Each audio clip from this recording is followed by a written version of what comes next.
Hello, everyone, and welcome to Biz Over Tea. I am Dr. Lisa, and with me today is Jodi Daniels of Red Clover Advisors.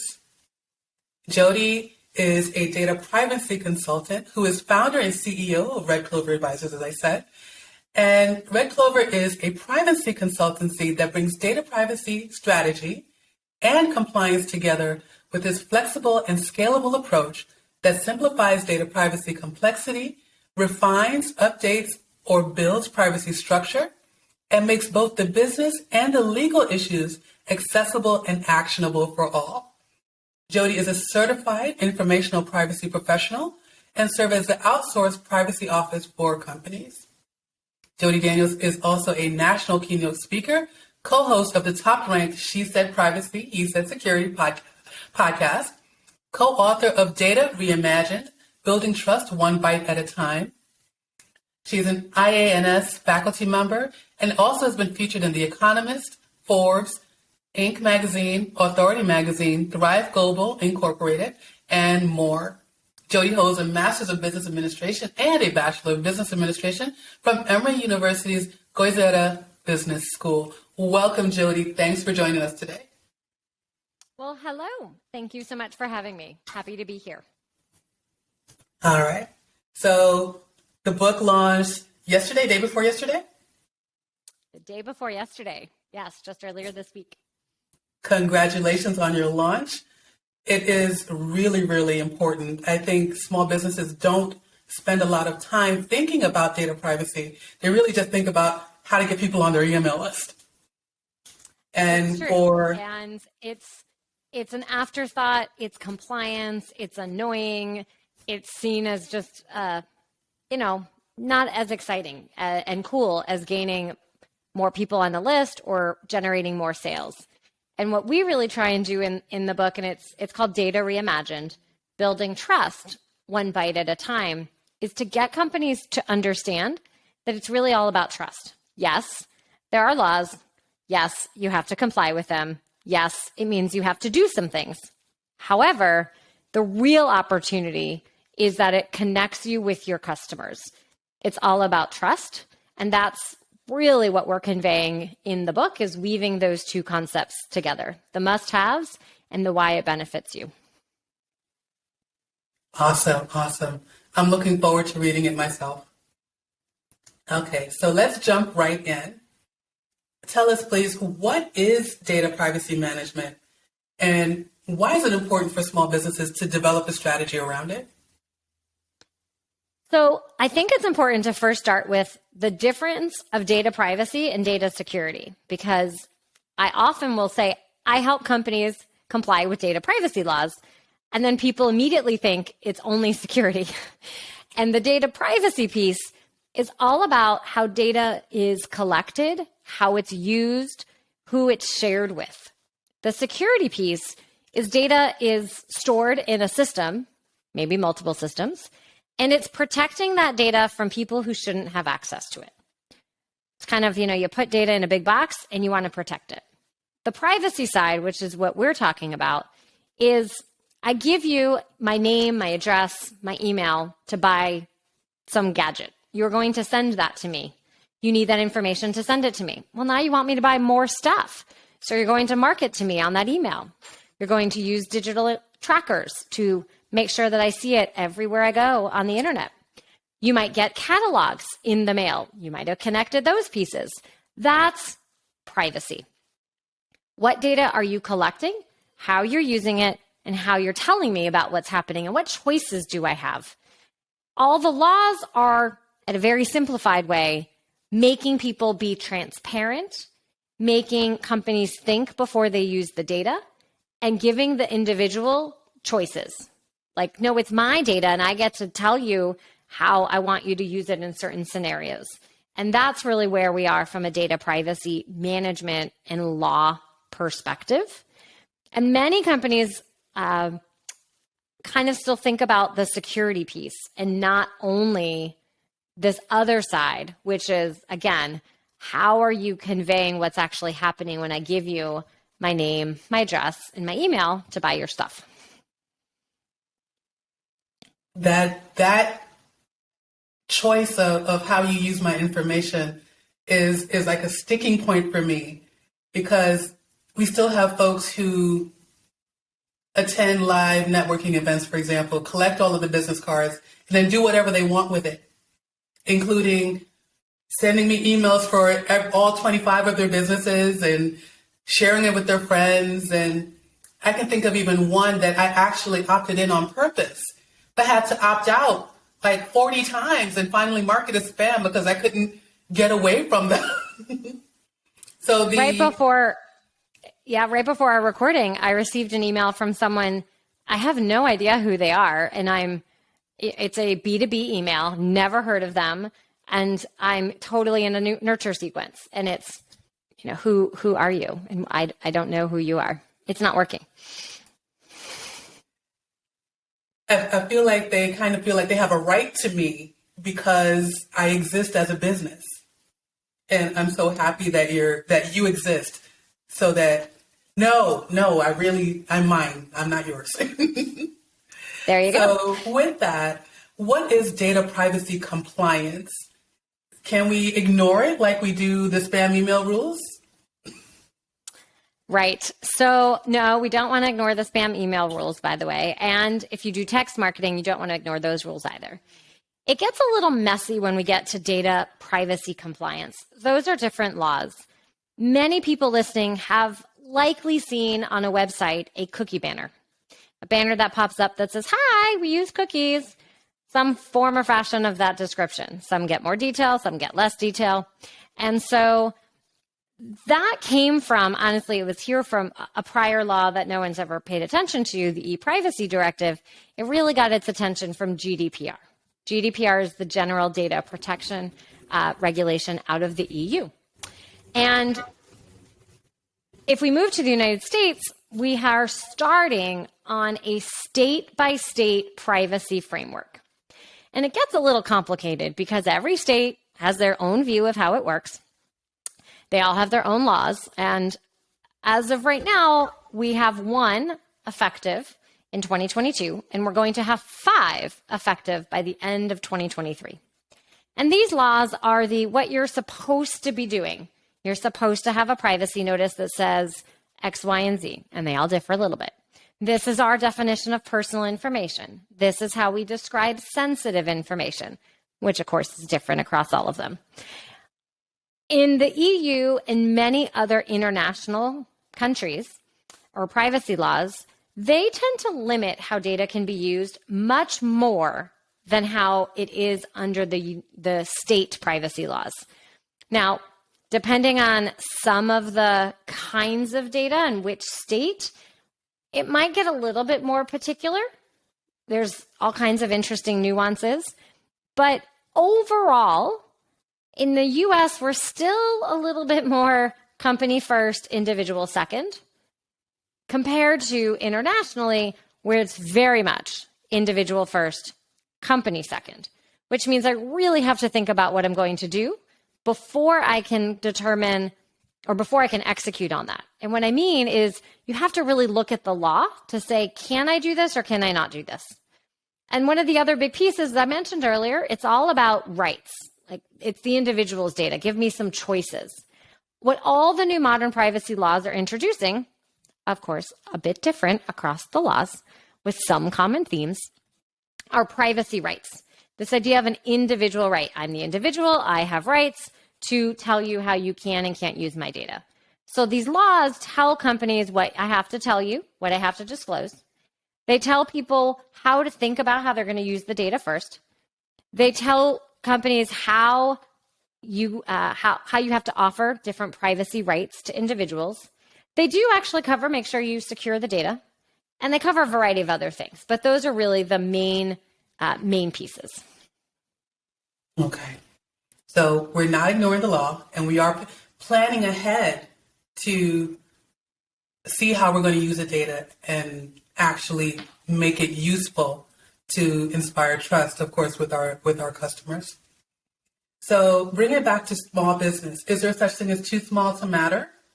Or at all sizes, even solopreneurs, should we be thinking about this ahead of time? Yeah, this is my Favorite question. So again, we have to compare international versus the United States. First, it's very important to understand that these laws do not focus on where the company is located. They focus on where the individuals are that you have data on. If you're actively serving customers in the EU, that law is in scope for you. If you are actively serving customers in California, that law is in scope for you, with, of course, the exceptions. So internationally, they don't care if you make $1. You could be a solopreneur, a blogger, hanging out in Tahiti with your strawberry drink, and you're serving a global audience. You have to deal with GDPR. Now, when the US laws come, in that scenario, you'd have to be a very successful solopreneur and make a lot of money and serve a huge audience to be in scope for the United States laws, because they all have either a revenue floor or kind of the number of people that you serve, the number of people that you collect data on. And most solopreneurs will be too small to have to technically comply. But here's the catch. The average person doesn't know the difference. They're not studying privacy laws and the nuance of in scope or not in scope. They don't know the difference between why one company has a cookie banner and why another company doesn't. They don't know the difference that there's an EU privacy law and a US privacy law. They don't know the difference of California versus Virginia. And in a B2B scenario, what happens are your customers, so many small companies and solopreneurs are trying to get the big companies. Well, the big companies don't really say, you know what, you're small, that's okay. You can do anything you want with our data. No, they hand you their 4,000-page agreement and say, here, sign. And here's the long list of other things I'm going to put you through to be a vendor to us. So you have to also comply in those scenarios. On the B2C side, if you're an e-commerce, small person trying to set up your Shopify site and you're trying to compete with bigger companies, Jodi doesn't know the difference when I go to those two sites. I'm just looking, I'm comparing your product to the other product. So the reality is right now, there's some technicalities and companies can sort through that. The reality is individuals on the other side, your customers, don't really know the difference. And in some scenarios might demand it even if you're too small. The comparison I give is in the healthcare space. Many people go to an individual doctor's office. Now, HIPAA doesn't really have the same floors and thresholds like some of these other privacy laws. But if you went to the doctor, you would have the expectation, even if there wasn't a law that said they had to not share all your private information out on social media just because they're small. You expect them to have good, secure practices. You expect that they're going to, not just use the free version of every software that they can find with your health information. You expect the same from that solo practice as you would when you go to a major practice or a hospital. And that's really where we're going to be when it comes to privacy. We just have some technicalities here at the moment. Understood. Too small is still a very, very temporary state. So it's probably good to start thinking about it from right now. Yes. Okay. So then when do we start developing a data privacy strategy? Is it right when we start thinking about we're going into business? Is it at the startup stage? Do we wait till we have revenue? When do we begin planning for a data privacy strategy? Well, like all good advisors would say, you should, and any topic, you would say plan at the beginning, because it's always easier to incorporate what you should be doing versus having to completely unwind and figure it all out. And some of that's easier than others. If you're building a marketing plan from scratch and you're going to be gathering emails, that you say it's going to be opt-in actually is in compliance with your email service provider, who all says that already. And if you're going to gather business cards, what will your philosophy be? If you're going to send messages to people, if you're going to do text marketing, you might as well make sure that you're doing it right instead of hoping to just not get caught. Then you take all that information and have a privacy notice. Now, when it comes to privacy notices, I've been focused on this conversation on the big privacy laws. For anyone here in the United States who has a website and you're collecting name, email, some kind of form, you actually have to have a privacy notice already under the Federal Trade Commission. Because otherwise, if you collect information and use it, that could be considered a deceptive and unfair practice. And they've gone after companies. In California, there's actually an old law called CalAPA. It's the reason why we have privacy notices to begin with. And it's because it said if you collect data, you have to have a privacy notice on the homepage. And so therefore, what did people do? Everyone put a privacy notice on the homepage. Even if you collect name and email, you should have a privacy notice that says, hi, I collect name and email. I use it to send you messages. I use it to send you surveys. I use it to sell it to my best friend. I don't know, whatever you use it for. You should actually tell me what you're doing. And it gets a little bit more complex if you use things like Google Analytics. I can't tell you how many times I see companies sign up for Google Analytics and all the big social and advertising platforms, and they miss that in their terms, they agreed to have in a privacy notice, hi, I use Google Analytics, or fill in the blank. You can opt out here. That is a requirement from when you signed up to use them. You have to disclose it in a privacy notice. So you're never too small to do those things because just about every free site out there wants to have free analytics, and therefore they're using those kinds of things. So building it in at the beginning and understanding all the different tools and systems that you're using and thinking, who is this company that's going to have all my emails? Do I trust them? Who's the contractor or virtual assistant I've hired who will have access to all of my contacts? Do I trust that they're not going to take them for themselves? You might ask that question. How about, do you trust that they're going to protect it? Because what happens if that virtual assistant, contractor, third party has some kind of issue and now your emails are out there? Guess who Jodi, the customer, blames? You. I blame you. That brings us to the scary story. So on the Red Clover site, there's a reference to Freddy Krueger and the movies. So tell me a little bit about that and third-party risk management. This is a great segue into, okay, who's in charge of what goes wrong? Right. Well, if you think about you're the company, you hire software, you buy software to put information in. You hire agencies, virtual assistants, other companies to do things for you. And oftentimes you want to kind of say, well, they're the ones responsible for that. So if there's a problem, that's on them. And actually, it's no different than anything else where you have to do your diligence and say, well, who are these people? And how is my data getting to them? Let's say you're in the financial space. You're going to gather my information and you've asked for social security number, all my financial information.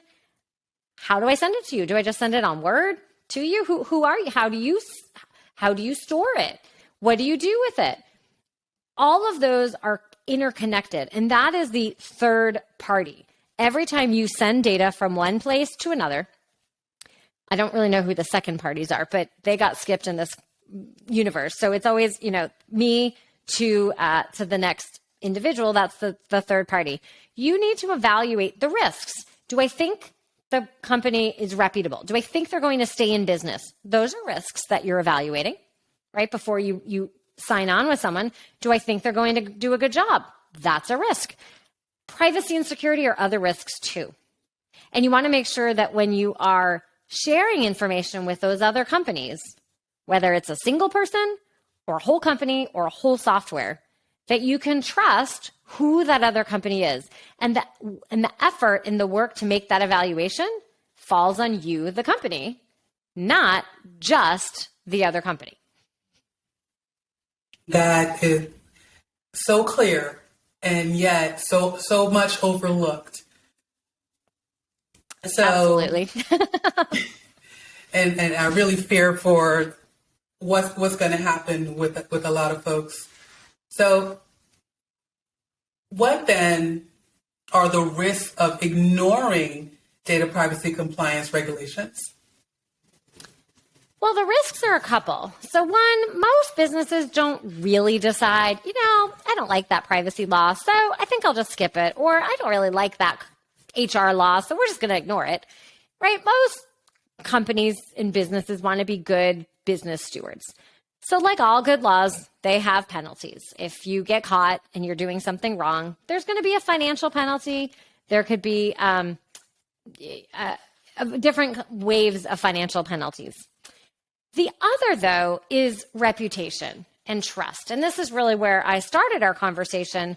And we talk so much about it in our book, because when you're trying to convince someone to buy your products and service, you're trying to get them to trust that you can deliver an amazing experience, that you're going to solve their problem, that you're going to give them what it is that they need.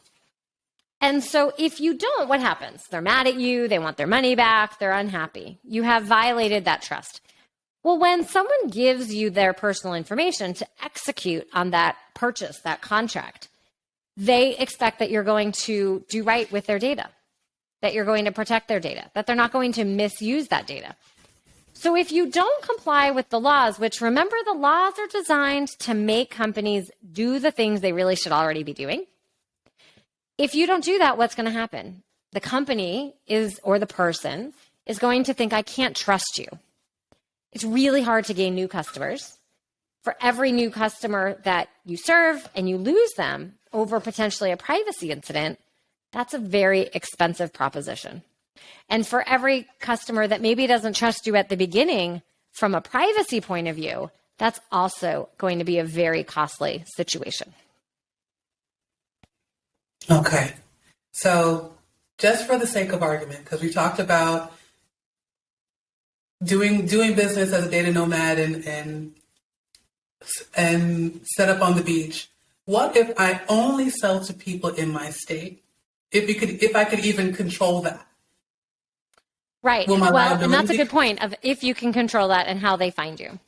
Because one, it depends on which state you're in. California, Virginia, Colorado, Connecticut, and Utah are the 5 United States that have states. I mentioned that kind of anywhere these days, you still have to have some form of a privacy notice.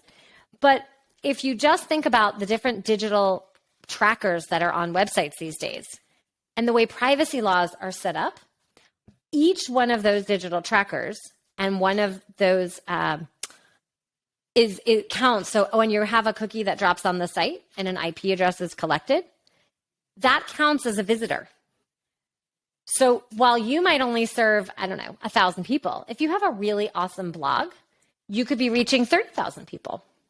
So you kind of have to understand that the privacy piece is much bigger than just the number of people that you sell. All the digital pieces, and almost everyone today has a website.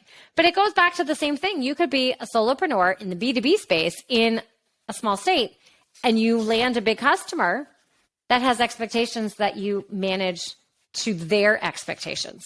And the same is true if you're in the B2C space. If you want to compete and look like a really big person, then you're going to have to do the same thing. I once worked with someone who helped small Shopify sites.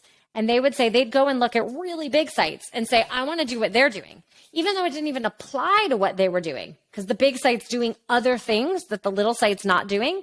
They didn't understand that. And they just want to look and be just like the big people. So that's something that's really important, is to understand what your customers expect. And please, anyone listening, do not go and copy someone else's privacy notice without knowing what on earth it is that you have going on, because what they're doing and what you're doing are not the same things. You know, that's an important, I think you should say that again.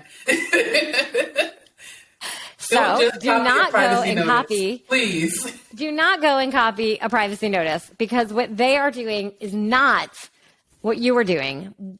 You have to understand what is happening in your little world and nothing else. That is so true. So just before we wrap up, when is the right time, or is there ever a right time, to outsource your data privacy management? Well, we are the outsourced privacy management for lots of companies, so we do this a lot. But the reality is, for companies who have a little bit of privacy, just like you'd have a little bit of something else, you're going to get outside help to help you with that, right? So you might not need a full-time HR person, but you need a little bit of help, so you might seek that. You might not have full-time general counsel or legal needs, so you probably didn't bring in an attorney the whole time. or managing your financials or doing your bookkeeping, all these kinds of things. So as someone thinks about the parts of their business, they're getting a little bit of help, most likely. And then when it gets to be, oh my gosh, like that little bit of help that I was getting, we're doing so much of this, I need a full-time person. And then they bring in full-time. For small companies, it's perfect to have a part-time privacy person.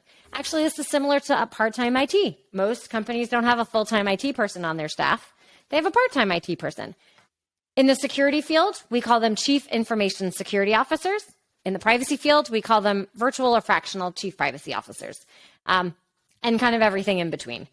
So the idea of you having to comply with some of these needs, I recommend you find someone who can help you on that fractional basis to get you where you need to be. Because remember, every company is different.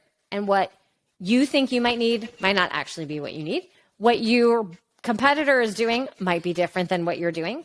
And I'd recommend thinking about privacy just like you'd think about the rest of the business. Again, where you're looking at what is the little bit of the individual part of someone that I need to fulfill this task. Awesome. So then, Jodi, please tell us where we can follow you so we can get more information on data privacy and staying in compliance and keeping out of Club Fed. So the best place is on LinkedIn. I put out a ton of content on LinkedIn. I really believe that this is a complicated space. People need to understand and learn, and it's changing drastically all the time. Us privacy people are oftentimes reading Friday night because that seems to be when all the states want to release their big changes. I am not kidding. It is a Friday at like 5 o'clock that they release it. So LinkedIn is great. You can find me there. And then also I have a plethora of information as well as a lot of free resources and downloads at our website. So redcloveradvisors.com. Awesome. Jodi, thank you so much for sharing all this important information with us. I look forward to hearing more from you. And do you have any final thoughts? Only that I know that privacy, as we started, right, is often seen as like number 1042 on the list of a long list of things that you have. And privacy is one of those that's going to be the requirement. It's going to be that foundation and that benchmark. And right now, it's an opportunity as a competitive edge. And ultimately, no matter what size business you are, an individual or a company will not buy if they don't trust that you will deliver on the product or service that you're going to offer. And the same is true from a privacy standpoint. So the more that everyone can understand and connect that element of to trust, I think then privacy will not be as scary and will be rather cool. Awesome. Jodi, thank you so much. And thanks for joining us again for another informative episode of Biz Over Tea, where we steep, sip, and strategize. And we'll see you next time.